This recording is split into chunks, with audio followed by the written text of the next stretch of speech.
જુઓ ફ્રેન્ડ્સ, આપણી વધેલી ભાખરી છે. તો વધેલી ભાખરી આપણી ઠંડી ભાખરી છે, તો આને જવા દેવાની નથી. આમાંથી જ આપણે આજે નાસ્તો બનાવવાના છીએ. તો ફ્રેન્ડ્સ, એ ભાખરીને આપણે ગેસ ઉપર સેજ ગરમ કરી લેવાની છે. તો બસ સતપ થઈને એટલી જ ગરમ કરવાની છે. જો ભાખરી આપણી ગરમ થઈ ગઈ છે, હવે ભાખરીને આપણે આવી રીતે કટકા કરી લેવાના છે.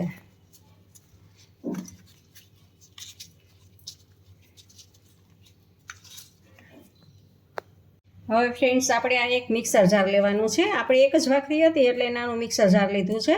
નહીંતર તમે ગ્રાઇન્ડ કરવાનું મિક્સરમાં પણ કરી શકો છો, પણ આ એક ભાખરીનું આમાં સમાઈ જશે એટલે આમાં જ આપણે પીસી લેવાનું છે. આમાં જુઓ ફ્રેન્ડ્સ, આપણે આને ભાખરીને પીસી લીધી છે, તો એને આપણે એક આ બાઉલમાં લઈ લેવાની છે. તો આ જો સરસ ભૂકો થઈ ગયો છે એકદમ. તો એને આપણે એક બાઉલમાં લઈ લીધું છે. જુઓ ફ્રેન્ડ્સ, હવે આમાં 5-6 કળી લસણની આપણે એડ કરશું.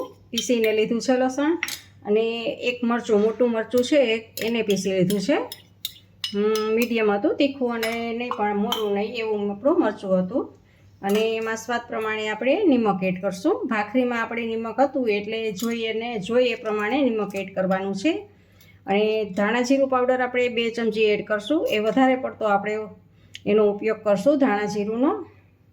અને અડધી ટીસ્પૂન જેટલી આપણે હળદર એડ કરશું. અને કાશ્મીરી મરચું એડ કરશું. આપણે લીલું મરચું નાખ્યું છે એટલે અડધી ટીસ્પૂન જેટલું આપણે કાશ્મીરી મરચું એડ કરશું. થોડુંક આપણે સોડા એડ કરશું. અને એની ઉપર આપણે 1 ચમચી જેટલું લીંબુ એડ કરશું, જેથી સોડા આપણો એક્ટિવ થઈ જાય. અને હવે આપણે અડધી ટીસ્પૂન જેટલો ગરમ મસાલો એડ કરશું. અને લીલા ધાણા 1 ચમચી લીલા ધાણા એડ કરશું. લીલા ધાણા તમારે જેટલા એડ કરવા હોય એ પ્રમાણે તમે કરી શકો છો.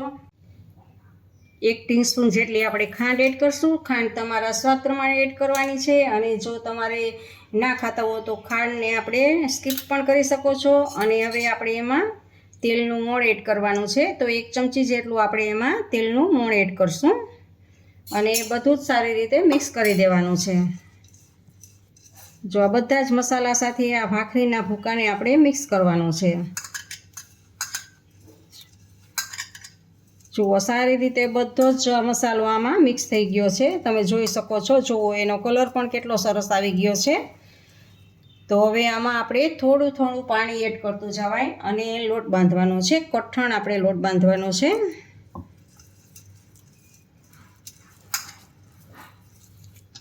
તો ફ્રેન્ડ્સ, આપણે આટલું આમ કઠણ રાખવાનું છે. અને હવે આમાંથી આપણે મૂઠિયા વારવાના છે. આવડા નાના નાના આપણે મૂઠિયા વારશું.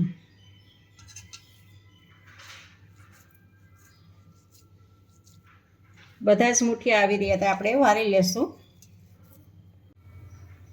ફ્રેન્ડ્સ, આપણે મૂઠિયાને વઘારવા માટે એક ગેસ ઉપર આપણે પેન લીધું છે અને એમાં 2 ચમચી આપણે તેલ મૂકેલું છે. તેલ ગરમ થઈ જાય એટલે એમાં અડધી ટીસ્પૂન જેટલી આપણે રાઈ એડ કરવાની છે. 1 સૂકું મરચું એડ કરશું. અને થોડાક લીમડાના પાન એડ કરશું. અને થોડીક આપણે હિંગ એડ કરશું. અને આ બધું જ સારી રીતે સતળાઈ જાય તો એટલે આપણે આ બધા જ મૂઠિયા એમાં મૂકી દેવાના છે.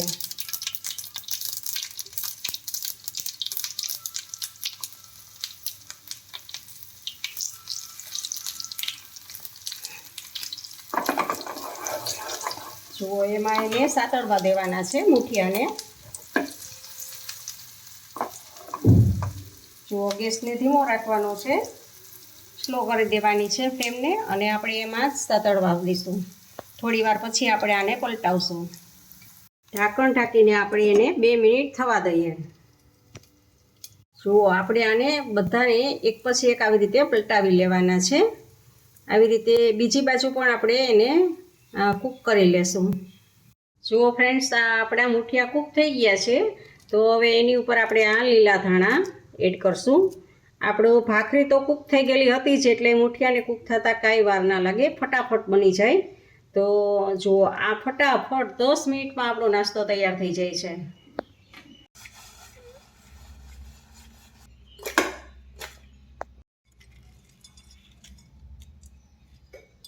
તો જુઓ ફ્રેન્ડ્સ, આ આપણી વધેલી ભાખરીને ક્યારેય ફેંકશો નહીં, એમાંથી જો આ નવો નાસ્તો બનાવેલો છે. ફ્રેન્ડ્સ, તમને આ રેસીપી કેવી લાગી તે કમેન્ટ બોક્સમાં કમેન્ટ કરીને જરૂરથી જણાવજો. ઇન્સ્ટાગ્રામમાં મારા પેજને ફોલો કરજો, મેં નીચે લિંક આપેલી છે. જો તમને મારી આ રેસીપી ગમે તો લાઈક કરજો અને મારી આ રેસીપીને તમારા ફેમિલી મેમ્બર્સ અને ગ્રુપમાં શેર કરજો અને મારી ચેનલને સબસ્ક્રાઈબ કરવાનું ભૂલતા નહીં. આવજો, બાય. ફરી મળીએ નવી રેસીપી સાથે.